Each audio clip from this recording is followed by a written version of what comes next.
To tune in for that. Let's begin. The public service sector trade unions have threatened an industrial action to oppose the new proposed taxations contained in the Finance Bill 2023, which seeks to raise the monthly collection by Treasury in the next financial year.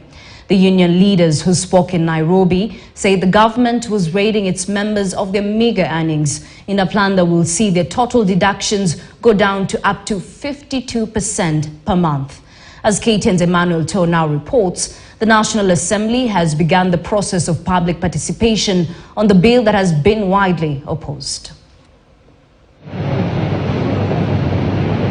The proposal by the National Treasury to raise more funds to finance the 2023-2024 financial year's budget by adding more punitive taxes on Kenyans has continued to ruffle feathers, with the public sector's workers now up in arms. Solidarity forever. Sunday, the public service sector trade union calling out the government for what they termed as overburdening Kenyans, threatening to down their tools if the government continues with the proposed plans. Because we are going to call the mother of all strikes. Yes. The burden is too heavy for us. Yes. I want to thank the government for uniting public sector unions by coming up with these archaic taxation measures. And the clouds are gathering, and we are going to strike at one go.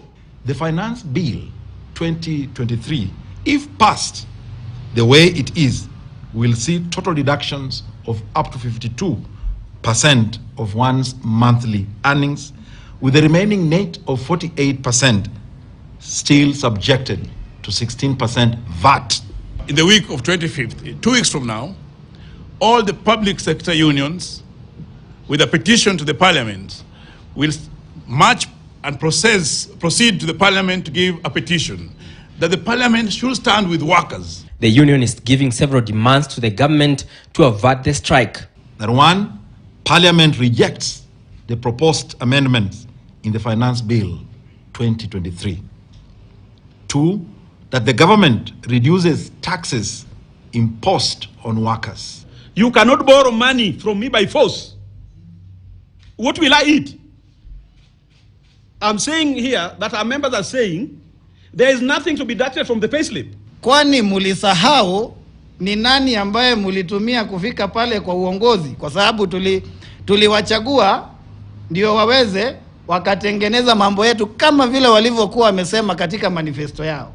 In the Finance Bill 2023, the government seeks to deduct 3% from Kenyans' basic salary towards the National Housing Development Fund, matched by a similar amount by the employer. Further, the Treasury plans to increase the pay-as-you-earn for persons earning more than 500,000 shillings to 35%, up from 30%.